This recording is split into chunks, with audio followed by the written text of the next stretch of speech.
Good morning. मैं doctor Sofia Iqbal Hussain, associate professor, department of chemistry. हमारा आज का लेक्चर का टॉपिक है हाइजेनबर्ग अनसर्टेनिटी प्रिंसिपल, हाइजेनबर्ग की अनिश्चितता का सिद्धांत। हम आज इस टॉपिक में 3 बातें मेनली पढ़ेंगे कि हाइजेनबर्ग अनसर्टेनिटी प्रिंसिपल क्या है, इसकी डेफिनेशन क्या है, और हम इसके बारे में डेरिवेशन करेंगे। लास्ट टाइम पर हमने एक टॉपिक पढ़ा था dual nature. Scientist de Broglie ने डुअल नेचर ऑफ मैटर दिया था। उसके बाद जो सबसे अच्छा इम्पोर्टेंट आउटकम आया हमारे पास वो था अनसर्टेनिटी प्रिंसिपल। हाइजेनबर्ग साइंटिस्ट ने इसे सन 1927 में दिया था, इसलिए हम इस प्रिंसिपल को क्या बोलते हैं, हाइजेनबर्ग अनसर्टेनिटी प्रिंसिपल, हाइजेनबर्ग की अनिश्चितता का सिद्धांत। हाइजेनबर्ग अनसर्टेनिटी प्रिंसिपल ये कहता है कि किसी भी मूविंग पार्टिकल की एक ही समय में पोजीशन और मोमेंटम को प्रिसाइजली सर्टेनिटी से मेजर करना इम्पॉसिबल है। किसी भी गतिमान कण का एक ही समय पर स्थिति और संवेग का सही निर्धारण करना असंभव है। हाइजेनबर्ग अनसर्टेनिटी प्रिंसिपल को हम मैथमेटिकल फॉर्म में लिखते हैं delta X into delta P is equal to H upon 4 pi. What is delta x? Delta x is uncertainty with respect to position. What is delta p? Delta p is uncertainty with respect to momentum. यानी दोनों की uncertainty का जो product है that is equal to H upon 4 पाई।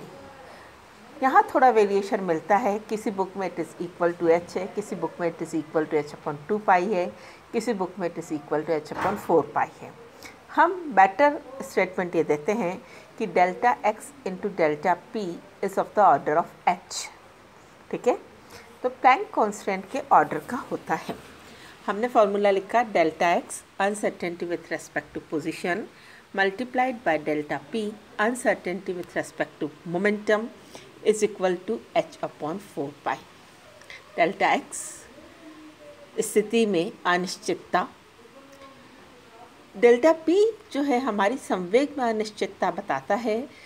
संवेग delta P is equal to M delta V, तो उसकी जगह हमने एम डेल्टा वी रखा। डेल्टा वी इधर ले जाने दिया तो कांस्टेंट की वैल्यू क्या आ गई हमारे पास, एच अपॉन 4 पाई एम। तो हमारे पास फार्मूला क्या हो गया, डेल्टा एक्स स्थिति में अनिश्चितता इंटू डेल्टा वी वेग में अनिश्चितता is equal to H upon 4 pi m. ठीक है, हाइजेनबर्ग ने हमें क्या कहा, किसी भी मूविंग पार्टिकल का किसी एक समय पर स्थिति और संवेग का सही निर्धारण असंभव है। स्थिति और संवेग वास्तव में क्या है, वास्तव में ये कॉन्जुगेट प्रॉपर्टी है, संयुग्मी गुणधर्म है। संयुग्मी गुणधर्म हम किसको कहते हैं, संयुग्मी गुणधर्म मतलब जो प्रॉपर्टी, ऐसी दो प्रॉपर्टी जो एक दूसरे पर इंटरडिपेंडेंट है, जैसे पोजीशन है मोमेंटम है, या जैसे टाइम है एनर्जी है। एक की वैल्यू चेंज होते ही दूसरे की अपने आप चेंज हो जाती है। ऐसी प्रॉपर्टीज़ को हम बोलते हैं संयुग्मी गुणधर्म, कॉन्जुगेट प्रॉपर्टीज़। ठीक है, तो हमारे केस में, इलेक्ट्रॉन के केस में हम कौन सी कॉन्जुगेट प्रॉपर्टी के बारे में पढ़ रहे हैं, पोजीशन और मोमेंटम, या इनडायरेक्टली हम कहें तो पोजीशन और वेलोसिटी, स्थिति और वेग के बारे में पढ़ रहे हैं। हम यहाँ पर 2 एग्जाम्पल लेकर के देखेंगे। पहला एग्जाम्पल हमारे पास है 500 ग्राम की बॉल। दूसरा एग्जाम्पल हमारे पास है हमारे इलेक्ट्रॉन, हमारा एटम का इलेक्ट्रॉन। तो जब हम 500 ग्राम की बॉल लेते हैं तो यहाँ आप क्या देख रहे हैं, हमने यहाँ वैल्यू रखी H upon 4 pi M. H की वैल्यू CGS में हमने रखी 6.627 इंटू 10 की power -27 upon 4 into pi 3.14 into mass की जगह हमने रखा 500। जब हम इसे सॉल्व करते हैं तो इसकी वैल्यू कहाँ आती है, इंटू 10 की पावर -28, यानी 500 ग्राम की बॉल के साथ अनिश्चितता का जो गुणनफल का जो कांस्टेंट मान आता है, जो एक स्थिरांक मान आता है, वो कितना आता है, up to the order of -28। 500 gram की बॉल के साथ अनिश्चितता 10 की पावर -28 बच्चों, ये नेग्लिजिबल अमाउंट है। इसलिए हमें नहीं दिखती है। तो 500 ग्राम की बॉल के साथ अनिश्चितता बहुत कम है, नगण्य है। तो 500 ग्राम की बॉल की हम स्थिति को भी सही सही मेजर कर पाते हैं और उसका वेग भी हम सही सही पता कर सकते हैं। अब हम हमारे इलेक्ट्रॉन पर आते हैं। हमारा इलेक्ट्रॉन माइक्रोस्कोपिक मूविंग पार्टिकल है जिसका मास कितना है, हमने क्या लिखा है 9.1 × 10⁻⁻28। जब हम इसके मान रख करके कांस्टेंट की वैल्यू कैलकुलेट करते हैं तो हमारे पास कांस्टेंट कितना आता है 0.6, ओनली 0.6। 10 की पावर में माइनस कुछ भी नहीं है। तो हम यहाँ क्या देख रहे हैं, हम देख रहे हैं स्मॉल बॉडी, माइक्रोस्कोपिक बॉडी जिसका मास 10 की पावर माइनस समथिंग है, उसके साथ हमारी अनिश्चितता बहुत ज़्यादा है 0.6। तो अब हम यहाँ पर क्या कहते हैं कि अनसर्टेनिटी प्रिंसिपल सभी मूविंग पार्टिकल पर लगता है, लेकिन मैक्रोस्कोपिक बॉडी में ये नेग्लिजिबल हो जाता है, जबकि माइक्रोस्कोपिक बॉडीज़ में ये एप्लीकेबल होता है और इसे हमें मानना पड़ता है और हम एक समय में स्थिति और संवेग का सही सही निर्धारण नहीं कर सकते हैं। तो in the light of this example we can now state what is Heisenberg uncertainty principle? It is impossible to precisely measure both the position and velocity of a small microscopic moving particle. Okay? किसी भी सूक्ष्म गतिमान कण की एक ही समय पर स्थिति और संवेग, ब्रैकेट में आप लिख सकते हो, वेग का सही सही निर्धारण असंभव है। नेक्स्ट हम आते हैं फिज़िकल कंसेप्ट पे कि ऐसा क्यों होता है, ऐसा कैसे चेंज हो जाता है, ये हम देखते हैं। यह हमने डायग्राम बना रखा है कि इलेक्ट्रॉन अपने ऑर्बिट में घूम रहा है, अपने ओरिजिनल पाथ पर अपनी ओरिजिनल वेलोसिटी के साथ घूम रहा है। अगर हम इस इलेक्ट्रॉन की स्थिति और वेग का निर्धारण करना चाहते हैं तो हमें इलेक्ट्रॉन को देखना होगा। इलेक्ट्रॉन को देखने के लिए हमें दो चीज़ की ज़रूरत पड़ेगी। एक तो इलेक्ट्रॉन नेग्लिजिबल नेकेड आई से हम नहीं देख सकते हैं, तो इलेक्ट्रॉन के लिए हमें इलेक्ट्रॉन माइक्रोस्कोप यूज़ करना पड़ेगा। दूसरी बात, किसी भी ऑब्जेक्ट को हम लाइट की प्रेजेंस में देख सकते हैं। हमें यहाँ एक इलेक्ट्रॉन देखना है तो हमें लाइट चाहिए। जितनी ज़्यादा लाइट होगी उतनी ज़्यादा एनर्जी लेकर आएगी, जितनी ज़्यादा एनर्जी इलेक्ट्रॉन को देगा उतना मोमेंटम में ज़्यादा चेंज होगा। तो हम कम से कम लाइट यूज़ करेंगे।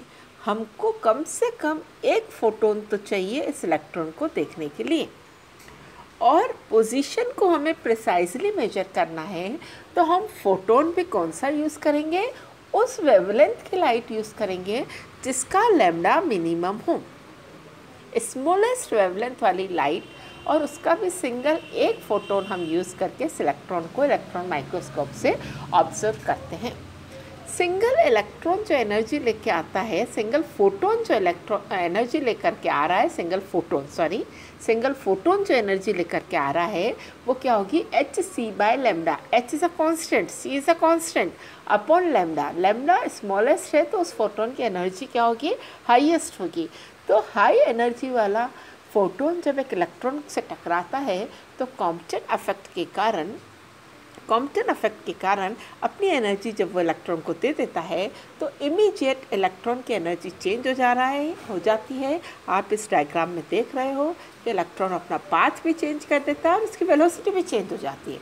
सिंगल फोटोन से हम पोजीशन को प्रिसाइजली मेजर करने जा रहे थे तो हमारा डेल्टा एम अनसर्टेन हो गया, यानी uncertainty with respect to p बढ़ गई। डेल्टा एक्स कम हो गया तो डेल्टा पी बढ़ गया, क्योंकि प्रोडक्ट क्या है, कांस्टेंट है। तो वाइस वर्सा होगा, डेल्टा एक्स कम है तो डेल्टा पी बढ़ जाएगा, डेल्टा पी कम है तो डेल्टा एक्स बढ़ जाएगा, क्योंकि प्रोडक्ट हमेशा कांस्टेंट बना रहता है।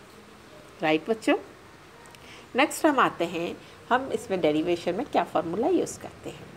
हम इलेक्ट्रॉन हमारा है, इस डायग्राम में आप देख रहे हो जो पोजीशन ओ है उस पोजीशन पर हमारा इलेक्ट्रॉन है। इलेक्ट्रॉन किस डायरेक्शन में जा रहा है, एक्स डायरेक्शन में मूव कर रहा है। इलेक्ट्रॉन का एट प्रेजेंट मोमेंटम क्या है, h/λ। ठीक है, h/λ, p = h/λ। जब इस पर एक फोटोन टकराता है तो लैम्डा चेंज हो जाता है और वो क्या हो जाता है, लैम्डा डैश हो जाता है। हम इलेक्ट्रॉन को इलेक्ट्रॉन माइक्रोस्कोप से देख रहे हैं जो एक्स के अबव परपेंडिकुलर लगा हुआ है। ए बी जो अपर्चर आप देख रहे हो वहाँ से हम इस इलेक्ट्रॉन को देख रहे हैं। माइक्रोस्कोप में एक चीज़ हम पढ़ते हैं, पेनिट्रेशन पावर। हम कोई भी माइक्रोस्कोप यूज़ करते हैं तो उसके ऊपर पेनिट्रेशन पावर लिखी होती है।